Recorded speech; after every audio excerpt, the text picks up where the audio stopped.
Nicolas Berlotti, bonjour. Bonjour. Vous êtes le fondateur de ScoreInline. Comment expliquez-vous votre croissance sur le marché de l'évaluation ?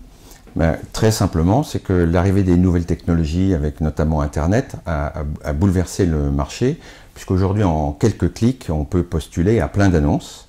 Et donc, nous, ce qu'on propose aux services RH aujourd'hui, c'est de ne plus subir ces nouvelles technologies, mais au contraire, de s'appuyer sur ces nouvelles technologies pour mieux exercer leur métier de recruteur.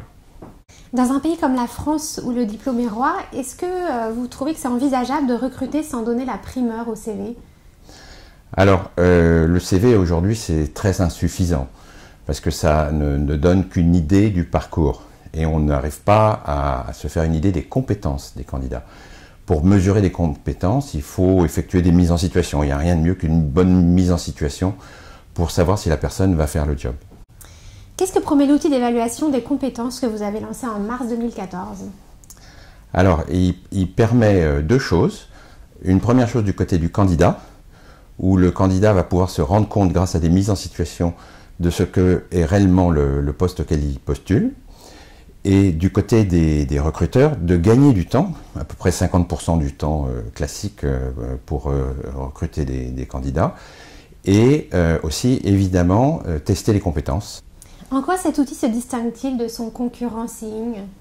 Alors Seeing a une solution qui est différente pour deux choses. La première, c'est qu'il fait de la sélection avec des questionnaires qui sont très très longs et assez complexes. Et la deuxième chose, c'est que l'utilisation de l'outil n'est pas comme la nôtre en mode SaaS, c'est-à-dire qu'aujourd'hui c'est ouvert à tout le monde. Et il y a aussi une troisième chose, c'est que c'est beaucoup moins cher. On a pratiqué des prix très bas volontairement pour préempter le marché, parce qu'on estime que dans 4, 5, 10 ans, des outils de mise en situation, il n'y aura que ça pour faire du recrutement. Quels sont les projets que vous voulez mener en 2015 ? Alors on a une marque blanche qu'on est en train de développer. On va s'adresser aussi au marché des recruteurs. Et puis on a de nouvelles fonctionnalités qui vont sortir. Alors c'est de pouvoir pratiquer des recrutements en plusieurs temps. C'est-à-dire qu'on fait une présélection et après en fonction de ceux qui ont été sélectionnés, on leur renvoie une deuxième vague de mise en situation pour permettre de mieux cibler encore les recrutements et de faire encore plus gagner du temps. Nicolas Berlotti, merci beaucoup et bonne continuation. Merci à vous aussi.